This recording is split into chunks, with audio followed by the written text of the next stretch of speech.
In the beginning, there was a garden, a place where light fell softly through leaves of jade and gold, and the world was still young enough to remember its maker's hand.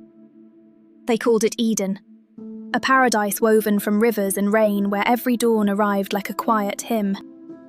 4 rivers wound through its valleys, glittering like ribbons of glass.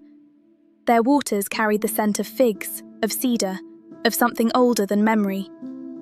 Here the impossible grew side by side, trees heavy with strange fruit, flowers that opened only at the sound of birdsong. And among them walked the first man and the first woman, Adam, Eve.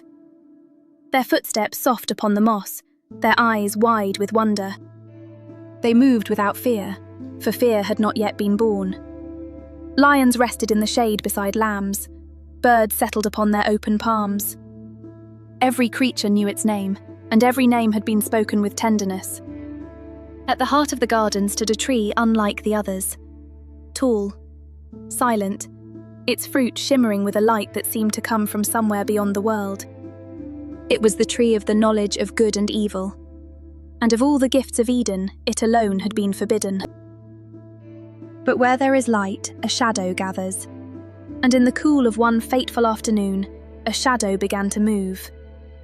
The serpent came quietly, scales catching the sun like polished bronze.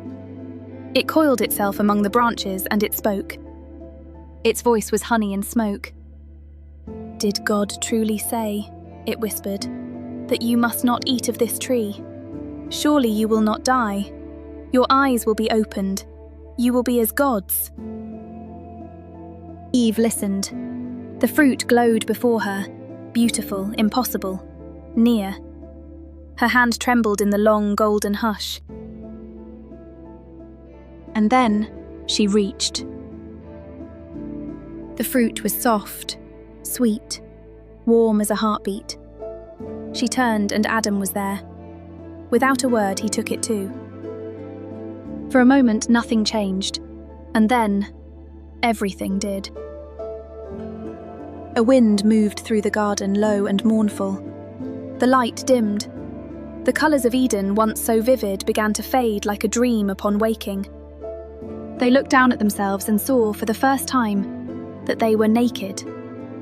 And shame, that strange, cold stranger, entered the world.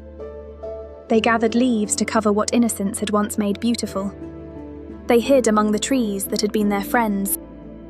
And when the voice of their maker called through the garden, it was not anger they heard, but sorrow. The sorrow of a love that had been broken. The gates of Eden closed behind them. Behind those gates, the rivers still flowed, the fruit still glowed, the lions still rested in the grass. But Adam and Eve walked on, into a world of thorns and toil, of seasons and sorrow, and of hope, faint as a distant star. Behind them, the light of paradise faded. Before them, the long story of humankind began.